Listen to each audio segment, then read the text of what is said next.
এই যে মাছের তেল বসিয়ে দিলাম, পেঁয়াজ কুচি দিয়ে দিলাম,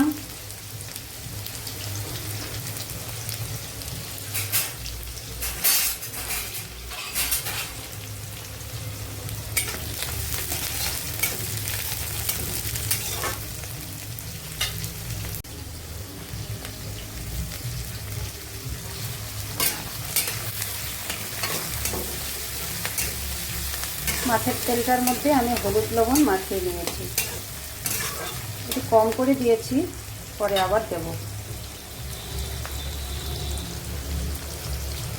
মাছের তেল আর পেঁয়াজটা একটু ভাজা ভাজা হয়ে গেলে সবজিটা দিয়ে দেব।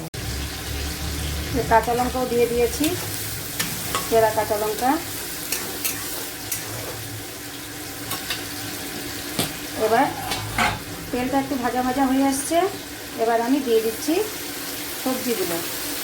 সবজিগুলোর মধ্যে এখানে আছে পেঁয়াজ কলি, আলু আর বেগুন।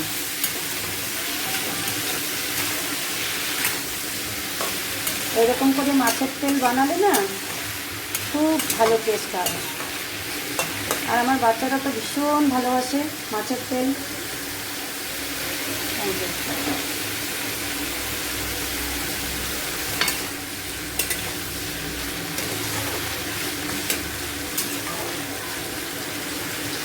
কম বেশি মাছের তেল সবাই বানাতে পারেন, কিন্তু কিছু কিছু নতুন রাঁধুনি আছে যাদের সবেমাত্র বিয়ে শাদী হয়েছে, তারা হয়তো অনেকেই জানেন না, তো তাদের জন্য এই ভিডিওটা।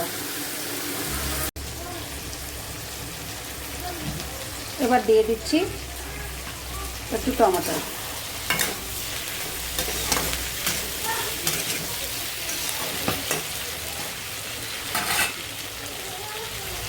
কিছুটা ধনে পাতাও দিয়ে দিলাম।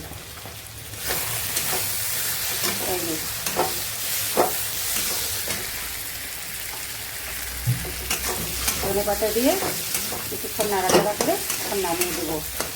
যা সেল বেরিয়েছে না, এইভাবে একদিন বানিয়ে খাবেন।